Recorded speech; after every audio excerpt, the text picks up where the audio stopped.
E aí, turma militar, tudo bem? Ambiente novo, tudo diferente. Pois é, estamos fazendo a aula hoje num outro lugar, num outro ambiente. Vamos ver se tá certo, ver se vocês gostam, tá? Vamos dar continuidade ao nosso conteúdo. Hoje nós vamos trabalhar a frente 1. Então, se você pegar a tua apostila 2, livro 2, tá? A frente 1, atividade número 9, página 583. Tá? Então nós vamos largar um pouco a parte da economia e vamos agora para a parte física, para a gente voltar para outra frente. Hoje nós vamos encerrar, né, com os nossos vídeos, nós vamos encerrar essa parte de clima, tá? Como, para não ficar uma coisa muito extensa, um vídeo muito extenso para vocês assistirem, eu vou dividir em dois momentos. O primeiro vídeo nós vamos falar sobre a dinâmica climática, que é essa aula 9, tá? E o segundo vídeo, né, vai ser sobre a aula 10, atividade 10, que seria sobre os climas da Terra e os climas do Brasil, tá? Então eu vou fazer dois vídeos pra gente fechar a aula do dia de hoje. Combinado?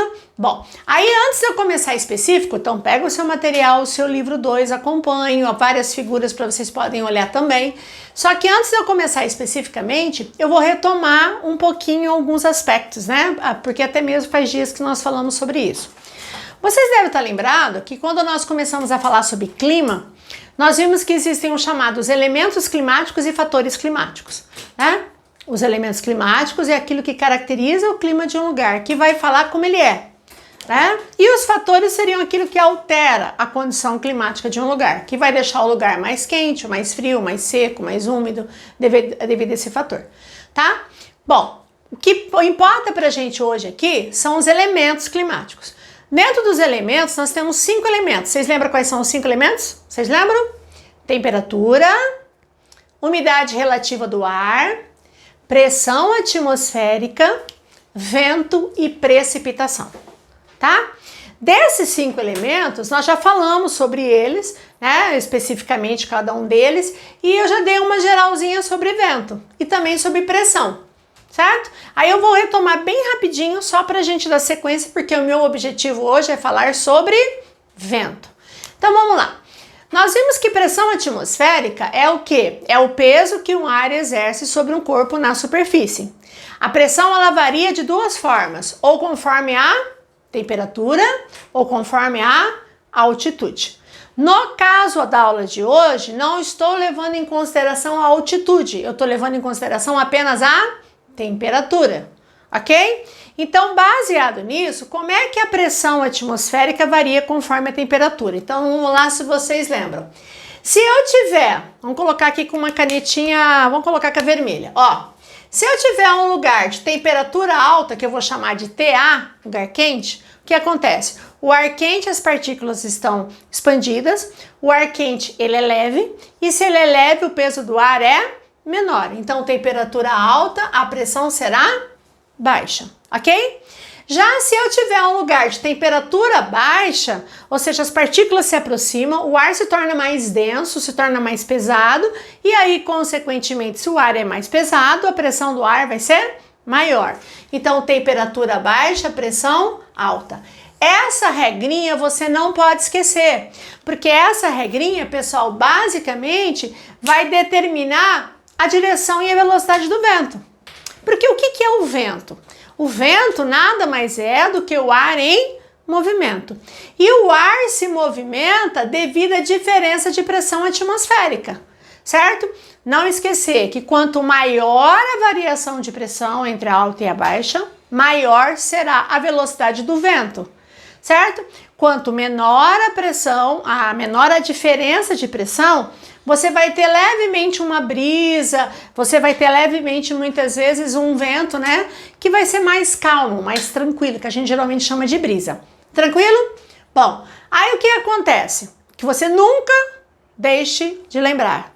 Olha só, o vento sempre, ele soprará de uma área de alta pressão para uma área de baixa pressão. Lembra que eu falei para vocês que é como se fosse basicamente uma balança? Então eu tenho a alta e eu tenho a baixa. Então o vento vai sair da alta para baixo porque ele vai buscar o quê? o equilíbrio. Você não vai ter o vento da baixa para alta, porque senão cada vez você teria uma maior variação e você teria uma maior velocidade. E a natureza, ela busca o quê? O equilíbrio, ok? Então sempre é da alta para baixo, então quanto a pressão ela está mais ou menos equilibrada, você tem uma leve brisa. Quanto maior a variação de pressão, maior a velocidade do vento. Então significa que se eu altero a temperatura, automaticamente altera a pressão, automaticamente eu irei alterar o vento, tá? Outra coisa que eu acho que você se recorda, acredito que você tenha lembrança disso. Você lembra como é que eu dou o nome para uma área de alta pressão e uma área de baixa pressão? Isso você tem que sempre lembrar, tá? Porque muitas vezes eles usam muito essas expressões, como eu coloquei aqui, ó. Tá? Uma área de alta pressão é uma região anticiclonal. Alta pressão é ciclonal. Lembra que eu falei, ó, alta, anti, AA. E uma região de baixa pressão será uma região ciclonal.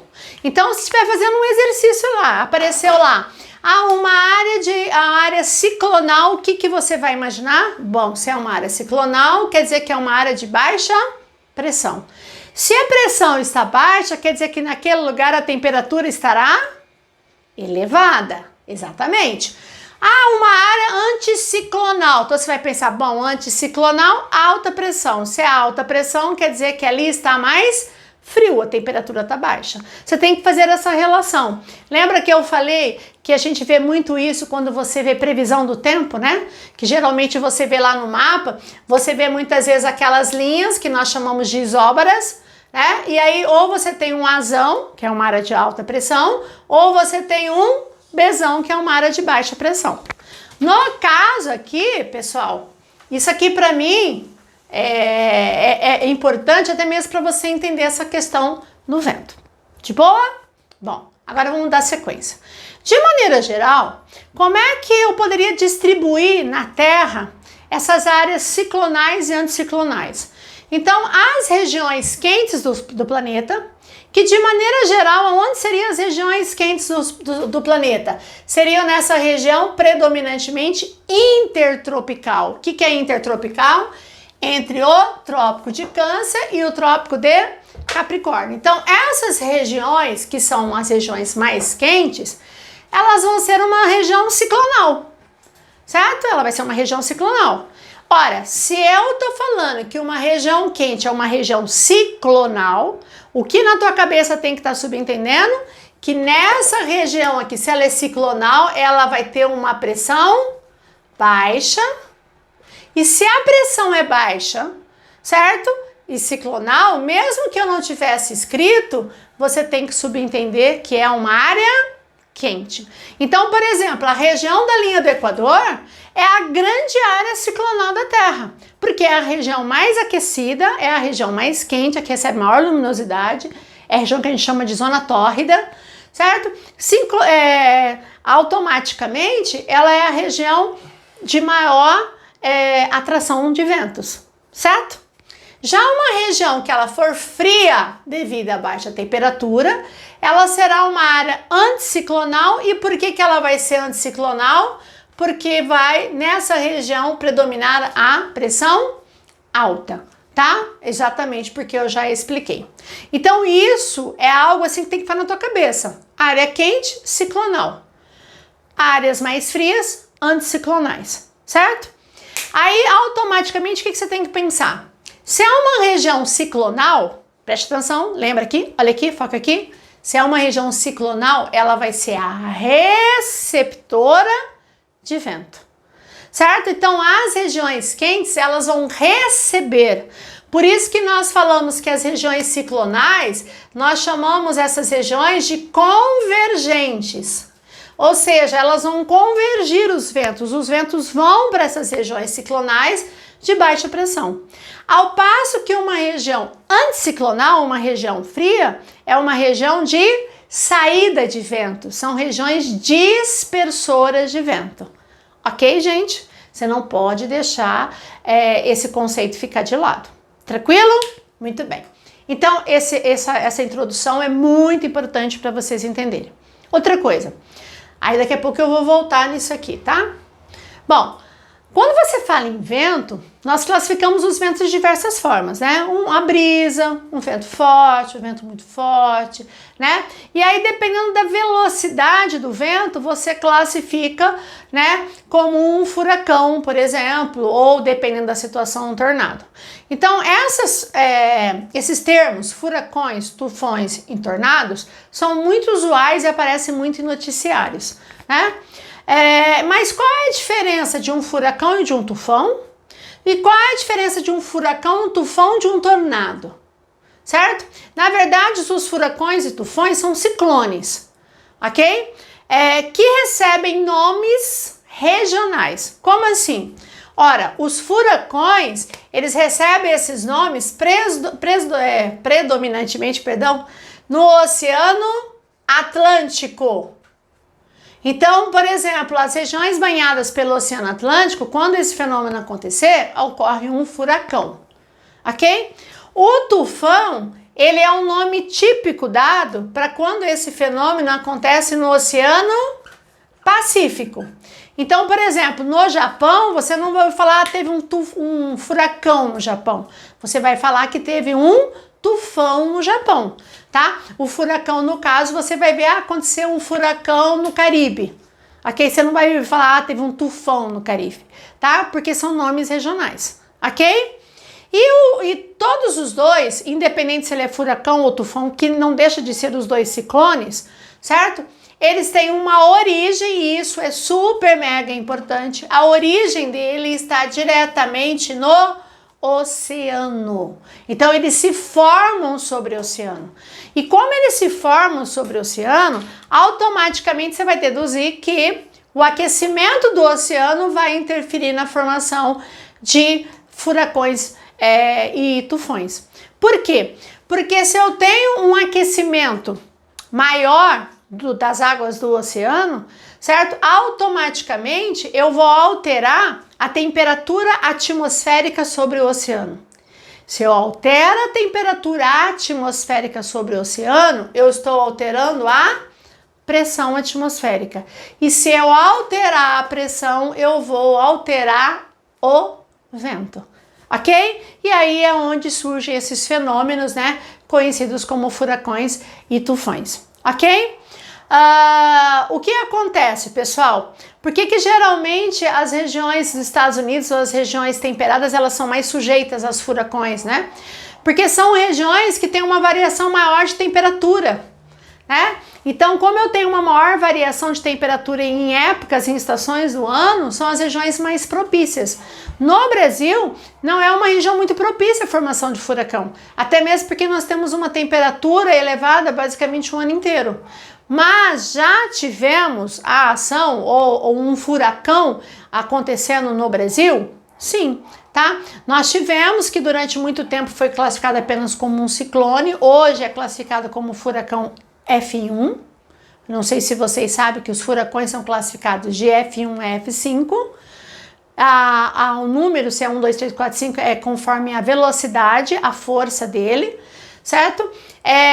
Os nomes, eles seguem uma sequência de ordem alfabética, inicia o ano e existe já previamente definido uma ordem alfabética dos nomes, intercalando nomes masculinos e femininos, certo? E aí, como curiosidade, se eu tiver um furacão extremamente marcante, destruidor, que marcou aquele ano, aquele nome sai da lista.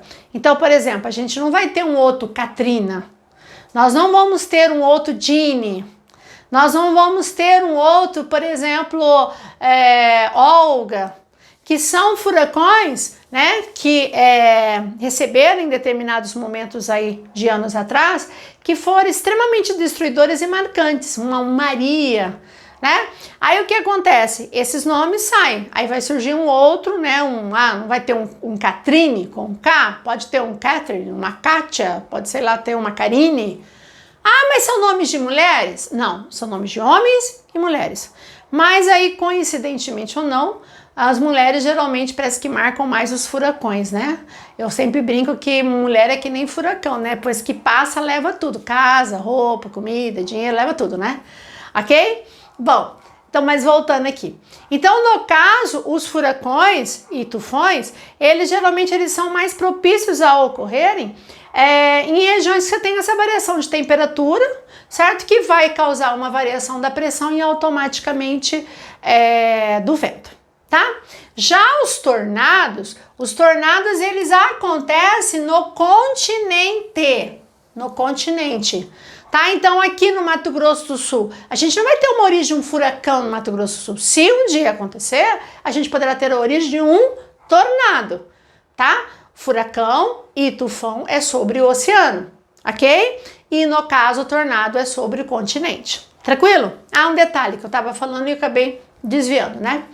No Brasil, nós tivemos, se não me falha a memória, desculpe se eu estiver errando, em 2004, nós tivemos um fenômeno que aconteceu entre Santa Catarina e Rio Grande do Sul, na região do município de Torres, né, no Rio Grande do Sul, um fenômeno que foi extremamente destruidor, que foi chamado de Catarina, não é Katrina. Katrina é aquele lá nos Estados Unidos, Nova Orleans. Catarina. E o Catarina, no início, ele foi classificado apenas como um ciclone, e depois, hoje, de maneira geral, os livros trazem o Catarina, que aconteceu no Brasil, né, no sul do Brasil, como um furacão F1. Tá? Então, o Brasil não é propício a ter, até mesmo pela média de temperatura que nós temos, né, no nosso oceano. De boa? Bom, outra coisa importante que não é muito comum aparecer assim em qualquer prova, mas naquelas provas que de repente você vai pegar, que são provas mais, né, difíceis, vamos dizer assim, muitas vezes pode aparecer isso aqui, ó. Como que é o sentido do deslocamento dos furacões no hemisfério norte e hemisfério sul? Então, eu sei que é um pouco difícil de vocês entenderem, até aqui no quadro não daria, mas aí eu gostaria até mesmo que depois vocês pudessem olhar, não agora, tá? Senão você vai perder a aula. Aqui, ó, vocês têm aqui na página 584, tem um esqueminha aqui, ó, bem interessante, que mostra para vocês mais ou menos por meio dos desenhos como que esse fenômeno acontece no sentido anti-horário e horário. Então, seria bem interessante vocês darem uma olhadinha aqui. Vou explicar só de maneira geral. Quando você fala em ventos, atenção aqui, geralmente você pensa no vento na horizontal. O vento que vai, o vento que vem, certo? Na horizontal. Só que o vento, além da horizontal, ele atua na vertical, subida e descida do vento, ok? Então o vento, ele vai na horizontal, ele sobe, ele desce, então essas condições que o vento se desloca de um lado para o outro, ou na horizontal ou na vertical, tá? Ele vai sofrer alterações, inclusive do seu sentido, né? E aí, devido a um fenômeno que nós vamos estar vendo agora aqui também, chamado efeito Coriolis, que é um fenômeno físico ligado ao movimento de rotação da Terra, tá? No hemisfério norte, os furacões acontecem no sentido anti-horário. Vocês podem ver que quando você olha um desenho, e já muitas vezes aparece isso, você olha um desenho, você vê a origem do furacão aqui, ó, a origem, e você vê que ele tá girando assim, ó, no sentido anti-horário. Se você viu que é um furacão, as nuvens estão, porque forma aquelas nuvens, elas vão girando e fica bem o meio aqui, que é o olho do furacão, né? Ok? Quando você olha o desenho das nuvens de um furacão girando no sentido anti-horário, você vai saber que é um furacão que aconteceu no hemisfério norte. Se você olhar que esse fenômeno está acontecendo no sentido horário, quer dizer que é um fenômeno que está acontecendo no hemisfério sul. Guardem isso é importante você lembrar. Tranquilo? Bom. Então, acho que aqui deu mais ou menos para a gente dar uma entendida, né? Qualquer coisa vocês mandam pergunta para mim, tá? E também dá para vocês olharem no esqueminha. Tranquilo? Bom, agora nós vamos ver como é que é a dinâmica desse vento aqui, ó, nas linhas da Terra. Então, isso vocês têm na tua apostila também, e isso é super importante, tá? Super importante. E disso aqui eu vou ligar a questão do El Ninho e a Laninha. Então, primeira coisa, o que eu fiz aqui, ó? Você tem aqui a linha do Equador, vou pegar aqui a linha do Equador. Nós temos o Trópico de Câncer, Trópico de Capricórnio, o Círculo Polar Antártico e o Círculo Polar Ártico. O que acontece? Por que a linha do Equador, o que é PB-PA? Baixa pressão, né? Pressão baixa e pressão alta. O que a gente tem aqui na linha do Equador como baixa pressão? Ora, a região da linha do Equador é uma região que vai ter uma temperatura alta. Se a temperatura é elevada, automaticamente a pressão do ar ela é baixa. Significa que a região equatorial é uma região de baixa pressão, então ela é uma região convergente. Os ventos vão em direção à linha do Equador. Ao passo que os trópicos, até mesmo por ter uma temperatura mais fria em relação à linha do Equador, ela vai ser uma área de pressão alta. Então, o que acontece? Os trópicos serão áreas de alta pressão. Significa que os trópicos são áreas anticiclonais, sendo que a região do Equador vai ser a grande região ciclonal. Então, o Equador é o ciclonal, a grande área convergente, ciclonal, tá? E aqui seria o anticiclonal. Tranquilo? Bom, aí o que acontece? Ora, como os ventos saem dos trópicos em direção à linha do Equador, nós vamos ter esses ventos aqui representados, que eles são chamados de ventos alísios. Gente, o que são ventos alísios? São ventos constantes que saem dos trópicos em direção à linha do Equador. Por isso que a região do Equador, ela é chamada de zezite. Isso aparece bastante na previsão do tempo, não sei se vocês já viram. Fala, chuva provocada pela zona de convergência intertropical. Ó, zona de convergência entre os trópicos. Falou em zezite, falou em zona de convergência tropical, você tem que pensar numa área de temperatura elevada, pressão baixa, ou seja, uma área ciclonal, receptora, convergente de ventos, certo? Ao mesmo tempo que você tem saindo aqui dos trópicos em direção aos ventos alísios, você também tem esses ventos saindo dos trópicos em direção aos círculos. Perceba que a região tropical ela é a grande área de alta pressão. Ela é a grande área dispersora, você tá vendo, ó? Ela é a grande área dispersora de vento. Ela não é de receptora de vento. Ok? Aí tem uma outra coisinha que eu vou falar agorinha. E os polos, as regiões polares, tanto aqui o norte como o sul, ora, no polo aqui vai ser uma área de temperatura baixa. Como é uma região muito fria, a pressão é alta, então as regiões polares são regiões anticiclonais de saída.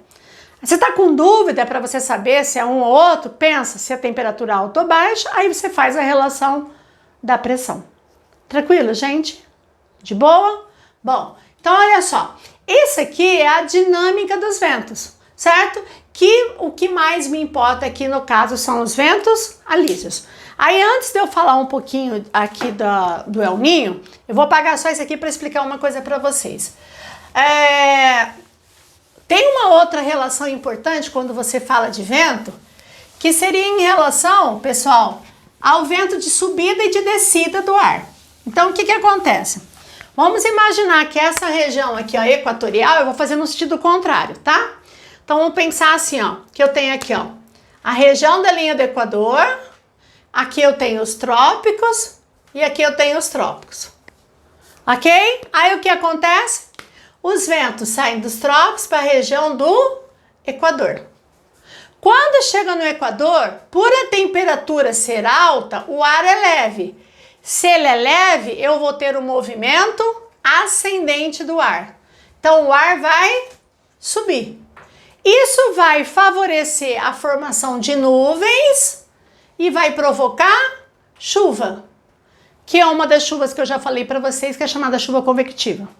Aí, como lá no alto da atmosfera está mais frio, o ar desce, porque ele é pesado. Quando ele desce, ele volta em direção aos trópicos. Lembra que o vento vai na horizontal e também na vertical. Quando ele volta para os trópicos, que eu chamo de contralísio, ele vai descer. Esse ar descendente,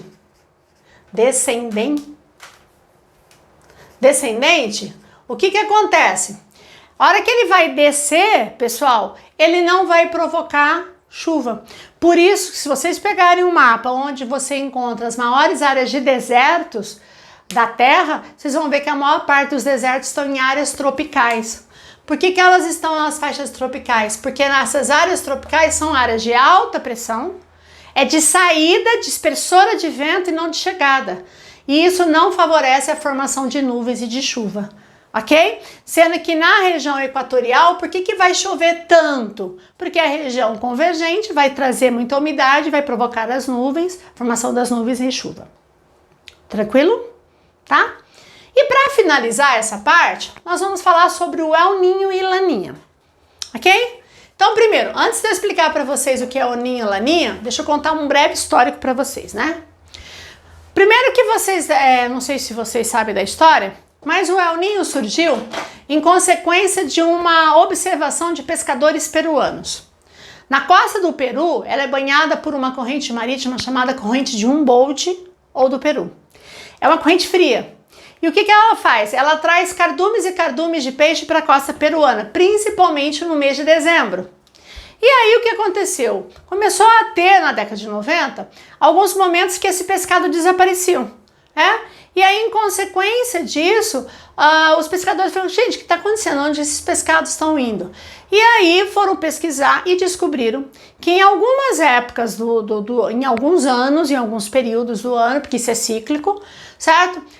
As águas do oceano se tornavam muito mais quentes do que o normal. Então essa corrente ela desviava o sentido e os cardumes iam para outras regiões. Aí quando as águas ficaram mais aquecidas, acima da média do Oceano Pacífico, eles deram o nome de El Niño, o menino. Por que El Niño, o menino? Uma referência ao Natal, o nascimento de Jesus, porque há um fato, um fenômeno ocorrido no mês de dezembro. Tempo depois, alguns anos depois que descobriram o El Niño, porque no início só se falava de El Niño, descobriram que geralmente numa média de 2, 3 a 4 anos, de repente as águas ficavam mais frias do que o normal. Ou seja, a água era para ser fria por causa do movimento de ressurgência que nós vamos estar falando, só que aí ela ficava mais fria do que o normal. Aí eles deram o nome de Laninha. Então, hoje nós sabemos o seguinte, El Niño é o aquecimento das águas do Oceano Pacífico e a Laninha é o resfriamento, certo? O que você tem que lembrar, que é isso? Aonde ele ocorre? Região equatorial, então ele ocorre na faixa equatorial, não são faixas temperadas, é áreas equatoriais, certo? No Oceano Pacífico, é um fenômeno do Oceano Pacífico. O Atlântico não tem nada a ver com isso, ok? Oceano Pacífico. E esse processo acontece entre o continente americano e a Oceania, onde está a Austrália. Então, se você imaginar, a América está aqui, vamos pegar a América do Sul, estaria aqui assim, tá? E a Oceania que estaria aqui. Então, você está analisando essa área aqui, ó, do planeta, tá? Mais aqui para cima, né? Nessa faixa aqui do planeta, na região equatorial. Tá? Então, falou El Niño, Laninha, é um fenômeno em regiões equatoriais do Oceano Pacífico. Então, eu vou explicar rapidinho para vocês. Vocês têm um esquema, vários esquemas na sua apostila, bem fácil de ser visualizado, mas só para vocês entenderem. Como que funciona o normal? Eu vou falar o normal e aí eu vou explicar os dois. O normal é o seguinte, eu tenho aqui, ó, não esqueça que você tem os ventos na horizontais e verticais. Então eu tenho América, Austrália, Oceania. O que acontece? Esses ventos aqui, ó, que são os ventos alísios, por isso que quando você fala em El Niño, Laninha, você lembra dos alísios. Eles chegam aqui na região do Equador, como se fosse assim, ó, tá vindo aqui de um trópico, tá vindo do outro.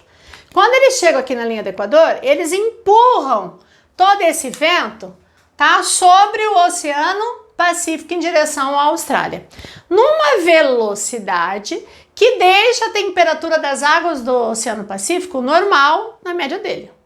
Aí o que acontece? Ele vai provocar aqui chuva aqui na Austrália, só que o que acontece? Os oceanos têm um movimento de ressurgência, porque o vento também interfere nos oceanos. Então o que acontece? É como se ele empurrasse a água de cima, a hora que ele encontra uma parte, um obstáculo no continente, é como se ele batesse essa água de baixo, sobe e essa água de cima desce. Então a ressurgência é essa água que está embaixo e sobe para a superfície. É lógico que se ela está baixa, ainda mais que você tem a atuação de uma corrente, chamada corrente de Humboldt, certo? Uma corrente fria. O que vai acontecer? Essa água aqui, ó, ela é fria. Então, o que essa ressurgência faz? Pega essa água de baixo fria e joga para cima. Aí vem o vento quente, aquece essa água e leva aquecendo a água e a atmosfera. Aí vem o ciclo de novo. Isso é o normal, certo? Então, é o vento e a água no Oceano Pacífico. O que acontece? Quando o fenômeno do El Niño ocorre, tá? Esse vento, os ventos alísios, eles enfraquecem. Eles enfraquecem. E aí essa velocidade que esse vento vai empurrar e vai aquecer vai ser menor. Automaticamente, como ele enfraqueceu, ele vai diminuir também a ressurgência. Essa quantidade de água que vai subir, ela vai subir em menor velocidade. Aí o que vai acontecer? Como você diminui a velocidade, automaticamente a água começa a se aquecer mais do que o normal. A laninha vai ser o contrário. A laninha, na verdade, acelera a força dos ventos alísios e ela empurra com uma maior velocidade. Então, ela empurra mais e sobe mais, empurra mais e sobe mais. Como ela empurra e essa ressurgência aumenta a sua intensidade, ela traz mais águas frias, até mesmo porque ela interfere na corrente. E aí a superfície da água fica mais fria. Então, na verdade, é como se fosse assim, como se o vento fosse um movimento assim, ó, os alísios normais, que vai fazer com que a temperatura vá aquecendo na superfície, depois a água do mar volta e volta de novo à superfície. O El Niño, você tem uma lentidão muito maior. Então, a superfície do mar vai se aquecendo mais, porque você diminui também a ressurgência.